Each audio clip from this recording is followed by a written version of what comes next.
I would like to start this video by saying this is a departure from my usual videos. I usually do gaming and light political coverage, but I felt this was way too important to let go. In the last couple days, I was just doing some, psychological wrangling, wrapping my head around this and doing some numbers, and I can't get over this right here. This is the one that's been driving me nuts, and it's been up and around for a while. Um, these are the swing states in which Trump won, but for whatever reason, a Democratic senator won.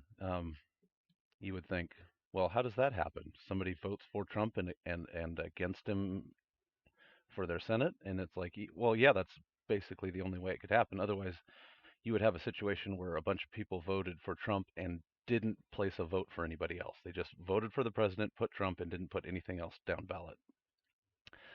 The problem with that, of course, is that those numbers don't exactly add up. And I went and did some math on this to see if they would add up and how they would compare. Now, what you're seeing here isn't a comparison of Republican votes to Democratic votes. What you're seeing here is a comparison of how many votes Harris got in the state versus how many the Democratic senator got, and the difference that was obtained between the two. I did the same with the differences between the Republican senator and the Republican president, and the numbers that were produced were alarming to say the least. I mean, I shouldn't have seen these numbers. I was doing the Democratic ones, and I was seeing variance percentages of about two, maybe half a percentage, maybe 1% in these swing states. That 1% represents how many people voted for a senator democratically and didn't vote for the president democratically, or voted for the president democratically and didn't vote for the senator democratically. As you can see, it's usually a percentage or less of a point. It's not a lot of people who did that. What's really weird is what happened in the Trump side of things, where you would see that people voted for a Republican senator or voted for Trump. Um, excuse me, voted for Trump as the Republican, but didn't vote for the Republican senator. These would be people that put Trump at the top and then potentially put Democrat all the way down the ballot, or at least they did for the Senate. I looked into the House of Representatives, and it was pretty indicative that that was kind of the trend. Numerically, it showed that we were getting people voting for Trump and then Democrat down ballot, which makes zero fucking sense. I don't know who was out there doing this, but there seems to be a large percentage, as you can see here in my various percentage, of people who put Trump at the top of the ticket and put a Republican senator down ballot and voted blue down ballot. Upwards of 3%, 4%, upwards of 10% in Nevada and Arizona. 10% of voters there voted for Trump and voted for a Democrat. That's just that doesn't happen. That doesn't happen. This is huge. This is massive fraud. And you may be thinking to yourself, well, maybe there was a group of people who did that, who just voted Trump at the top and didn't vote anybody else, right? Well, guess what? I did those numbers too. And as you can see, if I did the presidential total in Wisconsin versus the senators total in Wisconsin, we only saw a variance of 1.5%, and it was even less when I calculated the others in because the presidents had other votes that went in. So when I did the numbers, including the others and the Republicans and the Democrats, there was less than 0.8% of a difference between the Senate total and the presidential total, telling us that less than 1% of people voted for just the president and didn't vote anybody else. So that's obviously reflected right here in the single percentage digits that you're seeing that happen normally. What you're not seeing is this extreme amount of people who, for some reason, voted Donald Trump at the top of the ticket and voted Democrat all the way down the ballot, or at least on the Senate side of things. If you don't believe me, I did the same numbers in blue states, such as Washington, New Mexico, and California, and I did the same thing in red states, Montana, Ohio, and Texas. And as you can see, almost every time in a red state, we'd see these extreme numbers of people voting Trump at the top of the ticket. Because as you can see, in blue states, it actually went senator a couple times instead of Trump, which is what you would expect to see, just like you do over here with the Democrats. You see, occasionally they voted more times for Democratic senator, or occasionally they voted more times for a Democratic president and split their vote. But it was a very, very low percentage. The number of people who did that with Trump is insane. It's jaw-droppingly insane. Anybody who works with numbers, as I'm a business owner and I've done plenty of accounting and stuff, I know how to track these numbers, and even more so, do the mathematical calculations that show where the variances are and where they shouldn't be. And this is insanity. There is no reason that this variance percentage should be any higher than it is over here, unless there's this huge unknown group of people equaling 10%, 5 to 10% of the voting population there who actually went and voted, who for some reason said, I'm voting Trump and I'm also voting Democrat.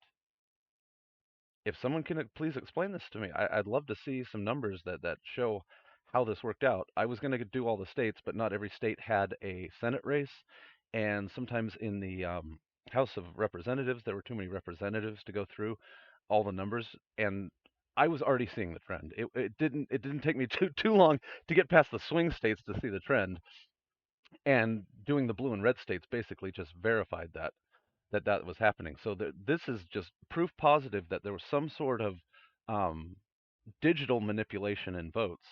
The only way to really verify it physically would be to count the number of people who voted in person versus how many people entered the building. And if those two numbers match identically, then it absolutely blows my argument out the window. But if those numbers don't match, it actually reinforces this argument. Now, I would like to take this a step further and go through the timeline of events that led to this election tampering that you're seeing here and how it could have played out. I have all my links here and stuff like that. If you guys need to check my resources and stuff, I can post a link for this down in the description. But I did make sure to go through and do my homework, and I did go through various sources. This isn't just a compilation of right wing or left wing media that I went through. There are a few more liberal resources that I went to because I find that the fact checking is a little bit more accurate with the liberal resources than they are on the conservative ones. The conservatives tend to, there's no easy way to say this, dress up the truth with a fair amount of lies. So I use them as a litmus test to see if they're talking about the same things and if the main points are equivalent with liberal or resources that maybe be nonpartisan. But it's really hard for me to read a conservative piece of journalism, go fact check it, and realize that 30% of the information there is completely false. Where I might get 10% or 15% with a liberal resource. I'm not so much biased to liberal resources. I'm just biased towards facts, and it just tends to lean that way. You just deal with it how you want, make any argument you want there.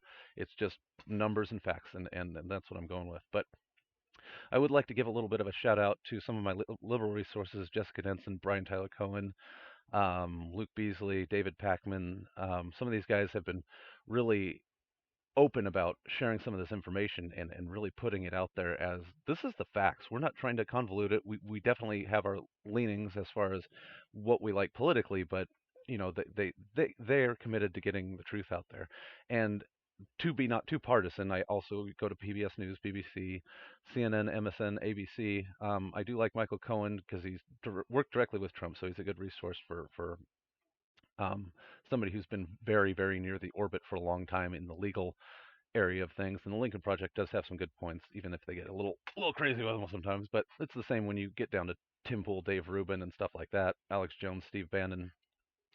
These guys, they report the news, but it's just so jaded and tilted that you get a lot of opinion and not a lot of fact in there. Piers Morgan and the Young Turks are probably some of the better conservative resources. Piers does seem to play devil's advocate for liberals once in a while, and does have a good panel of hosts on there showing a spectrum of opinions. So I do like that. Same with the Young Turks. They do they do lean a little bit to the right these days, but I found them a pretty good resource for standard information and not so much partisan politics.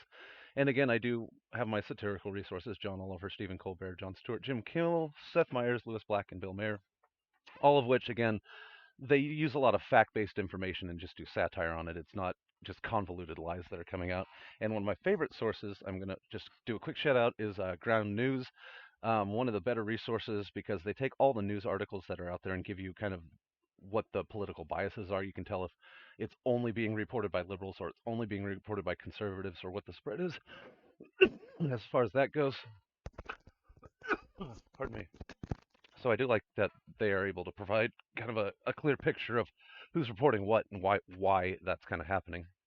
Anyhow, going back from my resources, here's the timeline of events that really kind of started this whole thing, and I've been following it pretty closely. Just on its surface because these kind of things have been happening and blowing my mind as far as like, holy shit, is this really going on? And if you go through it, you could almost see how it happened that Trump and Musk got involved together. Trump got Musk the software he needed for the voting systems, reprogrammed it through whatever connections or interior connections they had, and were able to basically hack the election systems and create this scenario that you're seeing here, whereby you have a bunch of people who voted for Trump and voted for Democrats all the way down the ticket. Otherwise, um, if we look at the chain of events that happened, right around January of 2021, we had the Dominion voting systems and equipment scanned, imaged, and copied for forensic reasons by Republican operative Sidney Powell, Mr. Latham, Hall, and Hampton. And as you can see, I have the article linked here, and it talks all about it. And the scary part about this is nobody was ever held to account for that. We don't know how many times that software was copied, but what we do know is that voting experts were warning of serious threats from the 2024 election equipment and software breaches. Fuck.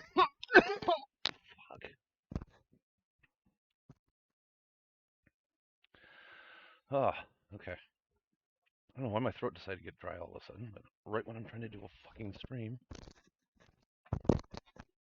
Thank you for that, throat. Ugh. Anyhow, I'm glad we're live on this. So they were voting for these, warning about these serious threats right about 2023, at the end of 2023, because they knew something was on the horizon. Something didn't add up. And if we go into this article by Lawfare Media, Control C,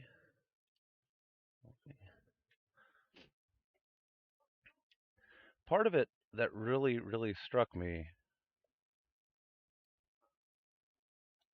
the election board will later claim it did not authorize the entry or copying, which the Georgia Secretary of State for unauthorized access to the equipment, allowed in violation of state law. Let's see. Let's find the part.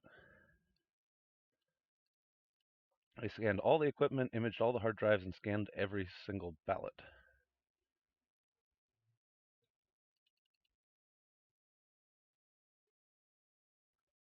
This one right here. In her sweeping indictment handed up on Monday, the Coffee County breach features prominently throughout. Powell, Latham, Hall, and Hampton are all charged under the Mammoth Indictment's racketeering charge, which alleges that several of the defendants corruptly conspired to unlawfully access secure voting equipment and voter data, and stole data including ballot images, voting equipment software, and personal voter information. According to the indictment, the stolen data was then distributed to other members of the enterprise, including members in other states. That should be a huge fucking red flag. Because as you can see, if they distribute it to other states, it could be used in swing states such as Pennsylvania or Nevada or whatever state happens to be using similar software or the same software if it's all done by one company. And we know that about 20 of these states are using the same software, I believe, from Dominion Voting. So it's pretty likely that a copy of that software was floating around for whatever reason. Now, what's even more interesting is right about that time in August, Musk was snubbed by the Biden White House for union busting at the EV summit. So, White House has an EV summit and decides not to invite Elon Musk. Why? Because every time a union tried to form at Tesla, he was tamping it down. And the United Auto Workers had spent quite a bit of time. Why do you people have to fucking message me when I'm doing stuff? And I'm not a message for 8 hours, and this son of a bitch. Hey, you want to come hang out, play? Fucking 9 o'clock at night. Okay, back on topic. Once Musk was snubbed by Biden for the union shit, there was a rift between the two. It's pretty obvious that they were at odds, but not in the sense that you know Elon, who had voted Democratic and voted for Biden earlier that year, was looking to cause any issues with them. March down a couple years into 2023, and we have Trump indicted on felony charge after felony charge after felony charge in March, June, and August of 2023. Oddly enough, just about that time, Musk has a White House visit, not with Biden. He was at an AI summit and meeting with the senators there, and he had a closed door meeting, according to this NBC News article. Doesn't go into what it was. I don't think anybody knows, but this is indicative of somebody who's using technology for political gains. It's that simple. You don't have these kind of meetings and summits with politicians and backdoor closed meetings unless you're doing something fairly fishy. And when it comes to AI, it's basically all fish.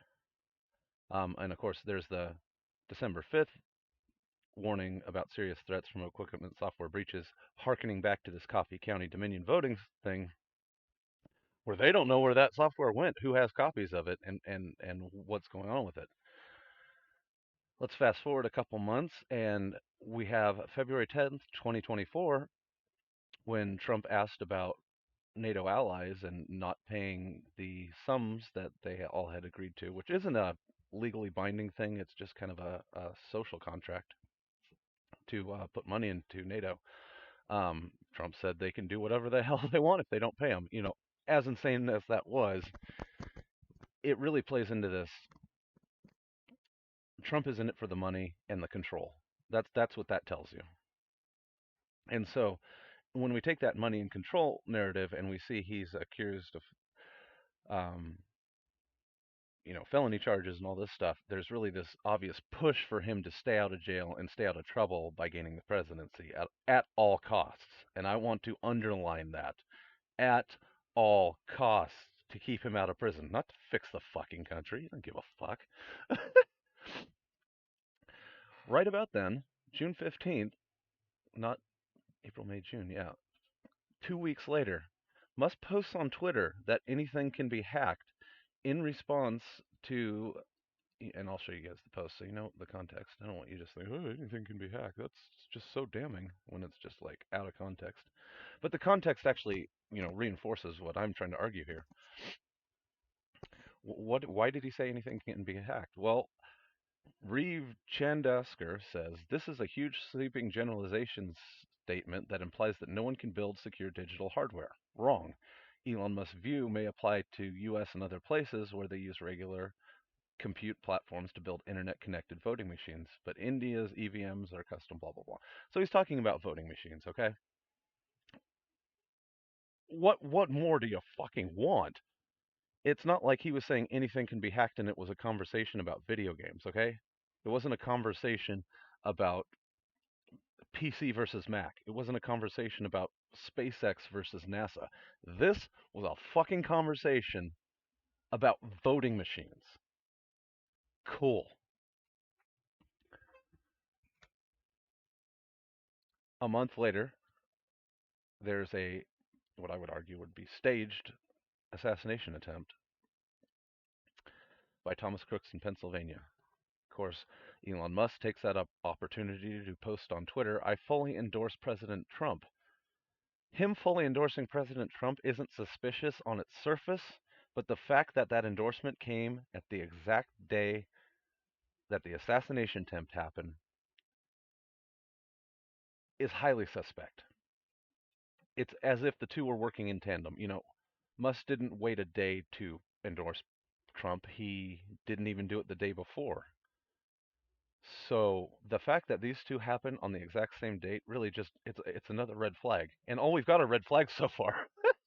We're at 5 red flags here. I just put this in here for reference so we can see when Kamala Harris announced her running for presidency, July 21st.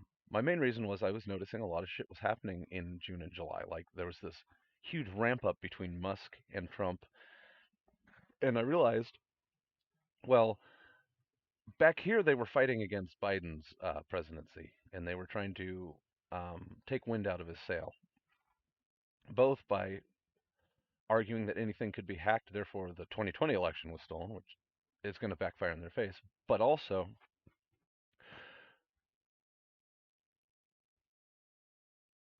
realizing that they had to do something to get Trump's numbers up, which an assassination attempt, staged or not, is definitely going to do that.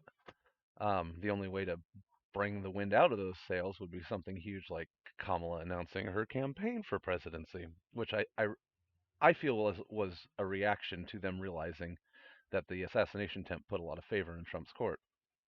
And because they're not willing to do anything illegal or even subversive to that degree, Joe Biden simply stepped aside in a dignified way and allowed Kamala Harris to run.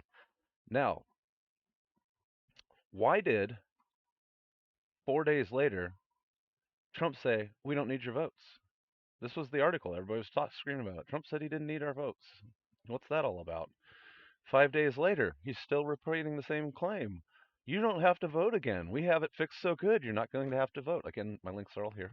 I'm taking this directly off the article, directly from the horse's mouth. If if this doesn't give you chills, nothing would. Because you could see if I were to make up a narrative here, um, Musk was kind of already on a anti-Biden thing. Musk on board with the anything can be hacked, knowing that the software could be. It probably talked to his engineers, said, "Hey, is this is what the software they're running?" And they're like, "Yeah, that's easy to hack." So this conversation was obviously happening about hacking software in the Musk circles. So for this to happen so close to this, it's just disturbing. I mean, we're talking less than 60 days, 30, right, 40 days ish from when Musk said anything can be hacked about voting, and Trump says we don't need your votes. Okay, great. Trump has his Spaces interview August 12th. They're clearly buddy buddy at this point. If this part didn't clue you into it, that whole interview did. It was such a butt kissing softball interview that I don't even want to go down that road, but you guys can listen to it yourself. There was no question in there that Elon was doing that to promote Trump. He was not doing that to ask him tough questions or play partisan politics and show kind of the honesty and truth of where things were. That was a Trump puff piece, and we all know it was. And then things were pretty quiet for a while. I'm sure there were some little bumps that I may have missed, but the other major thing was the attempted assassination attempt by Ryan Ruth in Florida. Again, another little great way to get some publicity and stuff, but I don't think that one was a stage. That seemed like some guy actually tried to take out Trump and got caught, which is what should have gone down on the first assassination attempt. It's what you would assume would happen. Oh, there's some guy on the roof with bullets. Okay, then they take him out, and no shots are fired. So that's the only reason I'm saying it was the first assassination attempt was a little suspicious. It just too many things didn't go down as they should have, and there were too many blind eyes where there should have been focus. So I'll leave that for another time. Again, let's go on. October 17th, Musk ramps up support of Trump, says demoting Dominion voting machines are part of an election scheme to rig elections, makes false immigration claims. So Elon is still pushing this Dominion voting machines are rigged and somehow, I guess, affecting the 2020 election.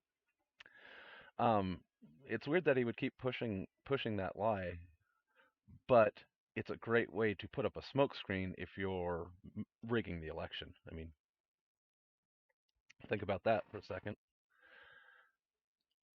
We go on to November 1st. Musk claims there will be budget cutting with Trump's mass deportation plan would cause a market crashing economic storm. So actually, Elon Musk seems to be contrary to Trump's policies, knowing what would actually happen.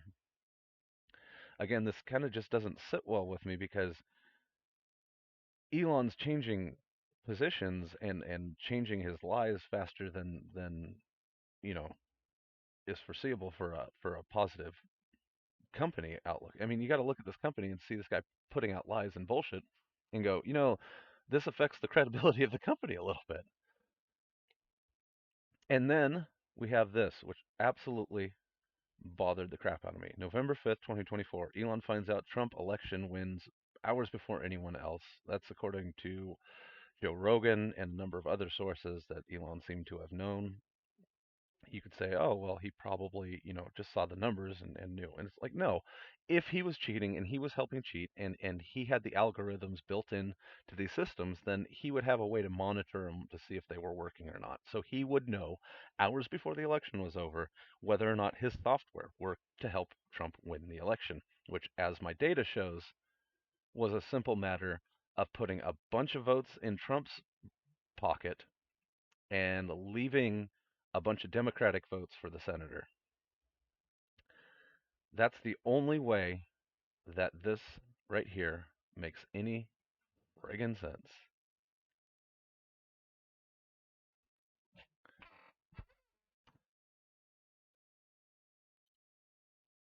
If that's not enough for you, on the day Trump officially won the election, Elon Musk's son blurts out on the Tucker Carlson interview something about space tax, blah, blah, blah, and quietly do whatever we want. If you go back to the official Tucker Carlson video, that crap was edited out. You can't even hear what he says, but people have copies of it, and you can hear the actual words coming out of Elon Musk's son's mouth. I have a son right about that age. They don't say stuff that is so evil and maniacal without repeating it from somebody they heard it say. And the way he said it, and the way he looked at Daddy, and the way he was so excited about repeating Daddy's words, we know exactly where that came from. Elon Musk and Donald Trump effectively bought the election. Here's the numbers that prove it. Here's the timeline that proves it. And I hope this little bit of information has been eye opening. And you say to yourself, well, gosh darn it, Sphinx, this person shouldn't have any power over our government. He shouldn't have any say over what we do. And we, as a country, need to reject this lie outright. Thank you for listening. Sorry for the coughing. I hope this reaches you in good health. God bless.